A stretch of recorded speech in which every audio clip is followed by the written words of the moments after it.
Na ɗari biyar ɗin da na baki ya ta gani? Da gida ɗari biyar kuma ɗari biyar ba kuɗi bace ba yadda na ci goma fa. Kin san ya aka samu ɗari biyar ɗin? Sai da kike ciki. Ni dai ba ruwa da. In zaki abin ciki in na dawo da din ma inda za a yi kawai sai a san da za a yi. Haka kace? To ba zan faɗa haka ba? Haka na faɗa mana. Ci kawai ci in ba za ki ba kawai ni na fita. Haka kace? Ai haka na faɗa. To shikenan.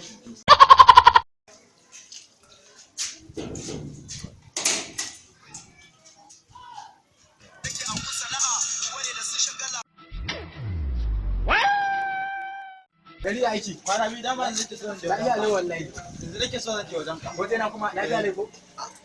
Lafiya na ga gari ya waye tun yanzu baka fito ba. Wallahi kwa na dan tsaya a wajen Talatuwa mai dan wake ne na dan wake. A ba ni ma sannan ba ta bata mu da wai je na bata 500 kuɗin ce bane. To fa amma wai yanzu na zo zan fito wai kira take in kara mata wanda ce ina wancan da 500 ya ta kare. Ai kakka buta ai inda zaka buta mata.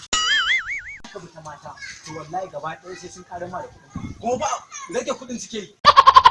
Da shawaran ka. Rage kuɗin suke kuma na yadda da shawaran kuma abin nan rage kuɗin suke tabbas na yadda. Ai in su rage to wannan kuɗin tara suke sai kaga suna wata sana'a daban. Kwarai da gaske. Ai in dai zaka bi ta su to wallahi zaka samu matsala. Kwarai da gaske na yadda. Kwarai amma yanzu jiyan da aka bi shi a hankali ko abun nan saboda ba gaskiya ni ma kaina na yadda. Wallahi ba ta Munafikin Allah ta'ala, ai ni ina ta abin da kuke cewa. Ba ƴar matan nan baki da mutunci. Ai ni ina ta abin da yake gaya maka, da ba su ne munafikan mazajen suke zuga mazajen mu da ko bai san baki yanzu amarya ni. Ni ki watsa